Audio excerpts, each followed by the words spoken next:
ಸಮಿತಿಯ ಸದಸ್ಯರು, ಮೈಸೂರಿನ ಗುರುಗೈಡರು ಹಾಗೂ ಕ್ಷೇತ್ರದ ಪರಮಭಕ್ತರಾಗಿರುವ ಶ್ರೀಯುತ ಎಚ್ ವಿ ರಾಜು ಸರ್ ಇವರು ಈ ಕಾರ್ಯಕ್ರಮವನ್ನು ಉದ್ದೇಶಿಸಿ ಮಾತನಾಡಬೇಕಾಗಿ ಸನ್ಮಾನವನ್ನು ನಾವು ವಿನಂತಿ ಮಾಡ್ತಾ ಇದ್ದೇವೆ.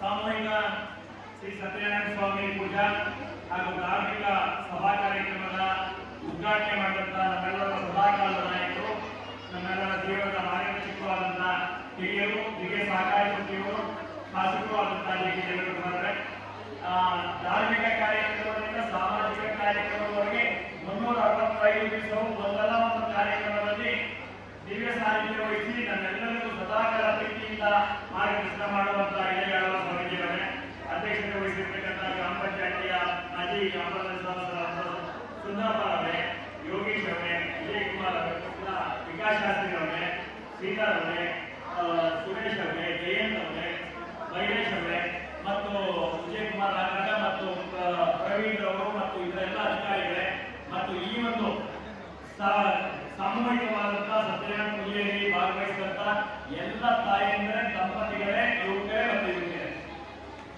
ಇವತ್ತು ಸುಂದರವಾದಂತಹ ಭಾರತವನ್ನ ಕಣ್ಣೆದುರಿಗೆ ನಿಮ್ಮ ಮುಖಾಂತರ ಕಾಣಲಿಕ್ಕೆ ಸಾಧ್ಯ ಆಗ್ತಿದೆ ಅಂತ ಮಾತನ್ನ ಹೇಳಲಿಕ್ಕೆ ಅತ್ಯಂತ ಸಂತೋಷ ಆಗುತ್ತೆ. ಯಾಕೆಂತಂದ್ರೆ ಎಲ್ಲ ವರ್ಗದ ಜನ, ಎಲ್ಲ ಆರ್ಥಿಕ ಸ್ಥಿತಿಗತಿಗಳಲ್ಲಿರ್ತಕ್ಕಂಥ ಜನ ಒಟ್ಟಿಗೆ ಸೇರಿ ಇವತ್ತು ಧಾರ್ಮಿಕವಾದಂತಹ ಸಾಮೂಹಿಕ ಸತ್ಯನಾರಾಯಣ ಪೂಜೆಯನ್ನ ಅತ್ಯಂತ ಸಂತೋಷದಿಂದ ಆಚರಣೆ ಮಾಡಿ ಇವತ್ತೆಲ್ಲ ನಿಮ್ಮೆಲ್ಲ ಇಲ್ಲಿ ಸೇರ್ಪಡೆ ಆಗಿರ್ತಕ್ಕಂಥದ್ದು ನಮ್ಗೆಲ್ಲರಿಗೂ ಕಂಡುಕೊಡುವಂತ ಒಂದು ದೊಡ್ಡ ಅವಕಾಶವನ್ನ ಶ್ರೀ ಕ್ಷೇತ್ರ ಧರ್ಮಸ್ಥಳದ ವೀರೇಂದ್ರ ಹೆಗಡೆಯವರು ಕಲ್ಪಿಸಿಕೊಟ್ಟಿದ್ದಾರೆ. ಅವರಿಗೆ ಸಾಷ್ಟಾಂಗ ನಮಸ್ಕಾರಗಳನ್ನ ಇಲ್ಲಿಂದ ಸಲ್ಲಿಸ್ತಾರೆ. ಒಂದು ಸಂಕಲ್ಪ ಸರಿಯಾಗಿದ್ರೆ ಹೇಗೆ ದೇಶವನ್ನೆಲ್ಲ ಒಟ್ಟು ಮಾಡಬಹುದು ಅಂತಂದ್ರೆ, ಆ ದೇಶವನ್ನ ಒಟ್ಟು ಮಾಡುವ ಪ್ರಕ್ರಿಯೆ ಧಾರ್ಮಿಕ ಕಾರ್ಯಕ್ರಮ ಮುಖಾಂತರ ಈ ವೇದಿಕೆಯಲ್ಲಿ ಈ ಸಭಾಂಗಣದಲ್ಲಿ ಆಗ್ತಾ ಇದೆ. ಇವತ್ತು ನಾವೆಲ್ಲರೂ ಕೂಡ, ನೀವು ಬಂದಿರ್ತಕ್ಕಂಥವರೆಲ್ಲರೂ ಕೂಡ ಬೇರೆ ಬೇರೆ ದಿನನಿತ್ಯ ದುಡಿಯುವ ಕಾರ್ಮಿಕ ವರ್ಗದಿಂದ ಹಿಡಿದು ಬೇರೆ ಬೇರೆ ಹಂತದಲ್ಲಿ ಕೆಲಸ ಮಾಡುವವರಿದ್ದೀರಿ. ನಿತ್ಯವೂ ಜಂಜಾಟ, ಬದುಕಿನಲ್ಲಿ ಹೋರಾಟ, ನಾವು ಅದು ಮಾಡಬೇಕು ಇದು ಮಾಡಬೇಕು ಅಂತ ಒತ್ತಡಗಳಲ್ಲಿ ಸಿಲುಕಿ ಜೀವನವನ್ನ ಮಾಡ್ತಾ ಇದ್ದೀವಿ. ಅದರ ನಡುವೆ ನಮ್ಮ ಮನೆಯೊಳಗೆ ಎಷ್ಟೊಂದು ಪೂಜೆ ಮಾಡ್ತೀವಿ, ಊರೊಳಗೆ ಯಾವುದೋ ದೇವಸ್ಥಾನ ಕಾರ್ಯಕ್ರಮ ಇದ್ದಾಗ ಹೋಗಿ ಮಾಡ್ತೀವಿ. ಅದರಿಂದ ಆಚೆಗೆ ಉಲ್ಲಸಿತರಾಗಿ ಎಲ್ಲರೂ ಸಿದ್ಧತೆಯೊಂದಿಗೆ ನಾವೆಲ್ಲ ಸಾಮೂಹಿಕ ಸತ್ಯನಾರಾಯಣ ಪೂಜೆಯಲ್ಲಿ ಪಾಲ್ಗೊಳ್ತಾ ಇದ್ದೀವಿ ಅನ್ನುವಂತ, ನಾವೇ ಮಾಡ್ತಾ ಇದ್ದೀವಿ ಅನ್ನುವಂತ ಅವಕಾಶ ನಮ್ಮದಾಗಿದೆ ಅಂತ ಭಾವಿಸ್ಕೊಂಡು ಎಲ್ಲರೂ ಸನ್ನದ್ಧರಾಗಿ ಬಂದಿರತಕ್ಕಂಥ ಒಂದು ಸಂತೋಷದ ಸನ್ನಿವೇಶ ನಿಮ್ಮನ್ನೆಲ್ಲರೂ ಒಟ್ಟುಗೂಡಿಸಿದೆ. ಇಂಥ ಒಂದು ವೇದಿಕೆ ಮುಖಾಂತರ ಸಮಾಜ ಯಾವ ದಿಕ್ಕಿನಲ್ಲಿ ಕೊಂಡೊಯ್ಯಲಿಕ್ಕೆ ಪ್ರಯತ್ನಗಳು ಹೇಗಾಗಬೇಕು ಅನ್ನೋದನ್ನ ಶ್ರೀ ಕ್ಷೇತ್ರ ಧರ್ಮಸ್ಥಳ 10 ಹಲವು ಯೋಜನೆಗಳನ್ನ ಕೊಟ್ಟು ಎಲ್ಲರೂ ಒಂದಲ್ಲ ಒಂದು ರೂಪದಲ್ಲಿ ಒಟ್ಟು ಮಾಡುವಂತ ಪ್ರಯತ್ನ ಮಾಡ್ತಾರೆ. ಶೋಷಣೆಯನ್ನ ತಡೆಯುವಂಥದ್ದು, ಈ ಎಲ್ಲರ ಮನಸ್ಥಿತಿಯಲ್ಲಿ ಸಮಾನತೆಯನ್ನು ತರುವಂಥದ್ದು ಮತ್ತು ಪೂಜಾ ವಿಧಾನ ನಮ್ಮ ಮುಂದಿನ ಪೀಳಿಗೆಗೆ ಈ ಧಾರ್ಮಿಕ ಪ್ರಕ್ರಿಯೆಗಳನ್ನ ಜೋಡಿಸಬೇಕಾಗಿದೆ. ಅದನ್ನ ನೀವು ಜೋಡಿಸ್ಕೊಂಡಾಗ ಮುಂದಿನ ಪೀಳಿಗೆನೂ ಅದಕ್ಕೆ ಸಂಭ್ರಮದಿಂದ ಜೋಡಿಸುವಂತ ಒಂದು ವ್ಯವಸ್ಥೆ ಆಗಬೇಕು ಅಂತ ಪ್ರತಿ ವರ್ಷವೂ ಕೂಡ ಈ ರೀತಿ ಸಾಮೂಹಿಕ ಸತ್ಯನಾರಾಯಣ ಪೂಜೆಯನ್ನ ಎಲ್ಲ ವರ್ಗದ, ಇಲ್ಲಿ ನಾನು ಬರಬೇಕಾದ್ರೆ ಗಮನಿಸ್ತಾ ಇದ್ದೆ, ನನ್ನ ಸಹೋದರಿ ಮುಸ್ಲಿಂ ಸಹೋದರಿಯರು ಕೂಡ ಇಲ್ಲಿದ್ರು. ಅವರಿಗೂ ಕೂಡ ಅವರ ನಂಬಿಕೆ ಒಂದು ದೇವರಲ್ಲಿರ್ಬೋದು, ಒಂದು ಧರ್ಮದಲ್ಲಿರ್ಬೋದು, ಈ ದೇವರನ್ನು ಆ ದೇವರಾಗಿ ನೋಡುವಂತ ಒಂದು ಮನಸ್ಥಿತಿಯನ್ನ ಜೋಡಿಸುವಂತ ಒಂದು ದೊಡ್ಡ ಪ್ರಯತ್ನಕ್ಕಾಗಿ ಶ್ರೀ ಕ್ಷೇತ್ರ ಧರ್ಮಸ್ಥಳದ ಈ ಎಲ್ಲ ಯೋಜನೆಗಳಿಗೆ ವಿಶೇಷ ಅಭಿನಂದನೆಗಳನ್ನು ಸಲ್ಲಿಸಬೇಕಾಗಿದೆ. ಒಂದು ಇವತ್ತು ಆ ಪತ್ರಿಕೆಯನ್ನ ನೋಡ್ತಾ ಇದ್ದೀನಿ ನಾನು. ಆ ಪತ್ರಿಕೆಯನ್ನ ನೋಡುವಾಗ ಮದ್ಯ ಮುಕ್ತ ಮಾರುತಿ ಅಂತ ಒಂದು ಆರ್ಟಿಕಲ್ ನೋಡ್ತಾ ಇದ್ದೆ. ಒಬ್ಬ 48 ವರ್ಷ ಕುಡಿತಕ್ಕೆ ದಾಸನಾಗಿ ಜೀವನವನ್ನು ಹಾಳು ಮಾಡ್ಕೊಂಡಿದ್ದವನು ಧರ್ಮಸ್ಥಳದ ಈ ಮದ್ಯ ಮುಕ್ತ ಯೋಜನೆಗಳೇನಿದೆಯೋ ಅದಕ್ಕೆ ಸೇರಿ ಸುಧಾರಿಸಿ ಬದುಕನ್ನು ತಾನು ಬದಲಾಗಿಕೊಂಡು 32 ಜನರನ್ನ ಮದ್ಯದಿಂದ ಮುಕ್ತ ಮಾಡುತ್ತಾ ನೋಡ್ತಾ ಇದ್ವಿ. ನಾವು ಧರ್ಮಸ್ಥಳದಲ್ಲಿ 1000ನೇ ಮದ್ಯ ಶಿಬಿರದ ಬಿಡುಗಡೆ ಇದೆಯೋ ಆ ಕಾರ್ಯಕ್ರಮಕ್ಕೆ ನಾನು ಹೋಗಿದ್ದೆ.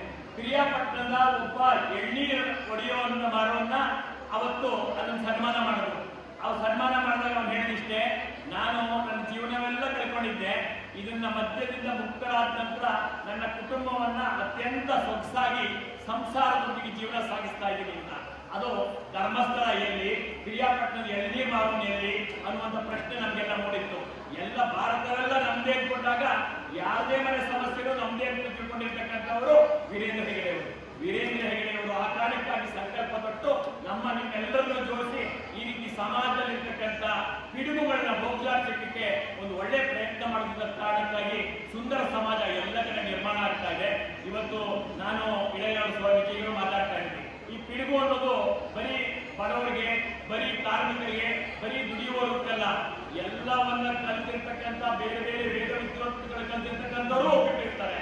ಅಂಥವ್ರಿಗೂ ಮಾರ್ಗದರ್ಶನ ಮಾಡಿ ಪರಿವರ್ತನೆ ಮಾಡುವಂತ ಪ್ರಯತ್ನವನ್ನ ಇಳೆಯಾಳ್ವಾರ್ ಸ್ವಾಮೀಜಿ ಮಾಡಿದೀವಿ ಅಂದಾಗ ನನಗೆ ಅವ್ರಿಗೆ ಸಾಷ್ಟಾಂಗ ನಮಸ್ಕಾರಗಳು ಹೇಳ್ತಾ, ಯಾವುದೇ ಮನುಷ್ಯನ ಯಾವುದೇ ವಯಸ್ಸಿನಲ್ಲಿ ಪರಿವರ್ತನೆ ಮಾಡಲಿಕ್ಕೆ ಸಾಧ್ಯ ಇದೆ ಅನ್ನುವಂಥದ್ದನ್ನ ನಾವು ಅತ್ಯಂತ ಸಂತೋಷದಿಂದ ಗಮನಿಸ್ತಾ ಇದ್ದೀವಿ. ಒಂದು ತಾಯಂದ್ರೆ ನಮಗೆ ನಿತ್ಯವಾದಂತಹ ಸಂಸಾರದಲ್ಲಿ ಜಂಜಾಟಗಳಿದೆ. ಬಡತನ, ಅವತ್ತು ಏನ್ ಮಾಡಬೇಕು, ನಾಳೆ ಮಕ್ಕಳು ಫೀಸ್ ಕಟ್ಟಬೇಕು, ಯಾರೋ ಆರೋಗ್ಯಕ್ಕೆ ಮಾಡಬೇಕು, ಯಾವ್ದೋ ಕಂತು ಕಟ್ಟಬೇಕು, ಇವೆಲ್ಲ ನಮ್ಮ ಜೀವನದಲ್ಲಿ ಇರುವೆ. ಅದರ ನಡುವೆ ನಾವು ಭಗವಂತನಿಗೆ ಮೊರೆ ಹೋಗಿ, ನೀನು ನನಗೆ ಈ ಶಕ್ತಿ ಕೊಟ್ಟಿರುವಕ್ಕೆ ನಾನು ಇಷ್ಟು ಪರಿವರ್ತನೆ ನಾನು ಜೋಡಿಸ್ಕೊಂಡಿದ್ದೀನಿ, ನನ್ನ ಜೊತೆಗೆ ನನ್ನ ಪರಿವಾರವನ್ನ ಬೆಳೆಸ್ತಾ ಇದ್ದೀನಿ, ನನ್ನ ಜೊತೆಗೆ ಒಂದು ಸಂಘಟನೆಗೆ ಮಾರ್ಗದರ್ಶಕನಾಗಿ ಕೆಲಸ ಮಾಡ್ತಾ ಇದ್ದೀನಿ ಅನ್ನುವಂಥ ಒಂದು ವಿಚಾರವನ್ನ ಇಟ್ಟು ನೀವು ಉದ್ಪೂರಲ್ಲಿ, ಶ್ರೀರಾಮಪುರದಲ್ಲಿ, ಅರವಿಂದದಲ್ಲಿ, ರಮಾಬಾಯಿ ನಗರದಲ್ಲಿ ಎಲ್ಲರೂ ಕಲೆತು ನಾವು ಶ್ರೀ ಕ್ಷೇತ್ರ ಬ್ರಹ್ಮಸ್ಥಾನದ ಈ ಒಂದು ಸಂಘದ ಶಕ್ತಿಯಾಗಿ ಕೆಲಸ ಮಾಡ್ತಿದ್ದೀವಿ ಅನ್ನುವಂಥ ದೃಢ ನಂಬಿಕೆಯೊಂದಿಗೆ ಕೆಲಸ ಮಾಡ್ತಾ ಇದ್ದೀವಿ. ಅಂತ ಒಂದು ದುಡಿಯುವ ವರ್ಗದ ಪ್ರತೀಕವಾದಂತಹ ಎಲ್ಲ ಸ್ತ್ರೀಯರು ಪೂಜೆಯನ್ನು ಬೆಳಿಗ್ಗೆ ಫೋಟೋ ನೋಡ್ತಾ ಇದ್ದೆ. 80, 90 ದಂಪತಿಗಳು ಆ ಪೂಜೆಯಲ್ಲಿ ಭಾಗವಹಿಸಿದಂತ ಒಂದು ಸಂತೋಷದ ನೋಟವನ್ನು ನೋಡ್ತಾ ಇದ್ದೆ. ನಿಮಗೆಲ್ಲರಿಗೂ ಕೂಡ ನಮ್ಮನೆಯಲ್ಲಿ ಮಾಡಿ ಅಷ್ಟನ್ನು ನಾವು ಪಡೆಯಕ್ಕಾಗಲ್ಲ, ಆದ್ರೆ ಇವತ್ತು ಎಲ್ಲರೂ ಸೇರಿಸಿ ನಿಮ್ಮದೇ ಕಾರ್ಯಕ್ರಮವನ್ನ ನೀವೇ ರೂಪದಲ್ಲಿ ಮಾಡುವಂತ ಒಂದು ಸಾಮಾಜಿಕವಾದಂತ ಒಂದು ವ್ಯವಸ್ಥೆಯ ಬದಲಾವಣೆಯ ಹೊಸ ಹೆಜ್ಜೆಯನ್ನ ಮಾಡಿಕೊಂಡಂತ ಈ ಒಂದು ವ್ಯವಸ್ಥೆ ನಿಮ್ಗೆ ಸದಾಕಾಲ ಮುಂದುವರಿಸಿಕೊಂಡು ಹೋಗಬೇಕು. ಎಲ್ಲ ಸಣ್ಣ ಪುಟ್ಟ ಅಭಿಪ್ರಾಯಗಳಲ್ಲಿ ವ್ಯತ್ಯಾಸ ಬರ್ತವೆ. ಸಮಾಜ ಒಂದೊಂದು ಟೈಮು ವೀರೇಂದ್ರ ಹೆಗ್ಗಡೆ ಸಾವಿರಾರು ಕೆಲಸ ಮಾಡಿದ್ರು, ಅವ್ರನ್ನೇ ದೃಷ್ಟಿ ಮಾಡಿ ಕೊಟ್ಟಿದ್ರು. ಆದ್ರೆ ನೀವೆಲ್ಲ ಇದಿರಲ್ಲ, ಅದ್ರ ಅಂತರ್ಗತವಾದಂತ ಸತ್ವ ಇದಿರಲ್ಲ, ಇಲ್ಲ ಸತ್ಯ ಇದಿದೆ ಅಂತ ಹೇಳಿಕೊಟ್ರಿ. ಆವಾಗ ಸುಳ್ಳು ಹೇಳುವ ಬಾಯಿ ಬಂದಾಯ್ತು. ಈ ರೀತಿ ಸುಳ್ಳು ಹೇಳುವ ಬಾಯಿನ ಆಗಿಂದ ನಾವು ಬಂದ್ ಮಾಡಲಿಲ್ಲ ಅಂದ್ರೆ, ಸತ್ಯದ ಜೊತೆ ನಿಲ್ಲಿಲ್ಲ ಅಂದ್ರೆ ಮತ್ತೆ ಮತ್ತೆ ಈ ರೀತಿ ಪ್ರಯತ್ನ ನಡೀತಾ ಇರ್ತವೆ. ನಿಮ್ಮ ಬದುಕಿನಲ್ಲಿ ಇತರ ಬದಲಾವಣೆಗಳು ಧಾರ್ಮಿಕವಾಗಿ, ಸಾಮಾಜಿಕವಾಗಿ, ಆರ್ಥಿಕವಾಗಿ, ಶೈಕ್ಷಣಿಕವಾಗಿ, ಪರಿಸರಾತ್ಮಕವಾಗಿ ಆಗಿರ್ತಕ್ಕಂಥದ್ದಲ್ಲಿ ಧರ್ಮಸ್ಥಳ ಕ್ಷೇತ್ರದ ಪಾತ್ರವನ್ನ ನಾವು ಸದಾಕಾಲ ನೆನಪು ಮಾಡಿಕೊಂಡು ಇಂಥ ಧಾರ್ಮಿಕ ವ್ಯವಸ್ಥೆಗಳಲ್ಲಿ ಜೋಡಿಸಿಕೊಂಡು ನಾವು ಬದಲಾಗ್ತಾ ಧಾರ್ಮಿಕ ಶ್ರದ್ಧೆಗಳನ್ನ ಮುಂದುವರಿಸ್ತಾ ಮುಂದಿನ ಪೀಳಿಗೆಗಳಿಗೆ ಕೊಂಡೊಯ್ಯುವಂತ ದೊಡ್ಡ ಪ್ರಯತ್ನವನ್ನ ಮಾಡೋಣ ಅಂತ ಹೇಳ್ತಾ, ಇಂಥ ಒಂದು ಯೋಜಿತವಾಗಿ ಶಿಸ್ತುಬದ್ಧವಾಗಿ ಇಷ್ಟು ತಾಯಂದ್ರನ್ನ ಎಲ್ಲ ಭಾಗದವ್ರನ್ನು ಸೇರಿಸಿ ಒಟ್ಟಿಗೆ ನೋಡುವಂತ, ಒಟ್ಟಿಗೆ ಸೇರಿಸುವಂತ, ಒಟ್ಟಿಗೆ ಆಚರಣೆ ಮಾಡುವಂತ, ಒಟ್ಟಿಗೆ ಊಟ ಮಾಡುವಂತ ಏನ್ ವ್ಯವಸ್ಥೆ ಇದೆಯೋ ಅದು ಸುಲಭ ಸಾಧ್ಯ ಇಲ್ಲ. ಅದು ಬೇರೆ ರಾಜ್ಯಗಳಲ್ಲಿಲ್ಲ. ನಮ್ಮ ಅದೃಷ್ಟ ಕರ್ನಾಟಕದಲ್ಲಿ ವೀರೇಂದ್ರ ಹೆಗ್ಗಡೆಯವರು ಇದು ಮಾಡಿದ ಕಾರಣಕ್ಕಾಗಿ ನಮ್ಮ ಎಲ್ಲರಿಗೂ ಸಿಕ್ಕಿದೆ. ಅದಕ್ಕಾಗಿ ಸದಾಕಾಲ ಅವರ ಸ್ಮರಣೆ ಮಾಡ್ತಾ ಮಂಜುನಾಥರಿಗೆ ನಮ್ಮ ನಮನ ಸಲ್ಲಿಸ್ತಾ ಸತ್ಯನಾರಾಯಣ ಪೂಜೆಯನ್ನ ಅದರ ಭಕ್ತಿ ಪೂರ್ವದಿಂದ ಮಾಡಿರ್ತಕ್ಕಂಥ ಪುಣ್ಯ ನಮ್ಮೆಲ್ಲರ ಬದುಕನ್ನು ಹಸನು ಮಾಡಲಿ ಎನ್ನುವಂತ ಮಾತೊಂದಿಗೆ ನನ್ನ ಮಾತು ವಿರಾಮನೆ ಇರ್ತೀನಿ. ಧನ್ಯವಾದಗಳು. ಧರ್ಮವು ರಕ್ಷಿಸಿ ರಕ್ಷಿತ, ಯಾರು ಧರ್ಮವನ್ನು ರಕ್ಷಣೆ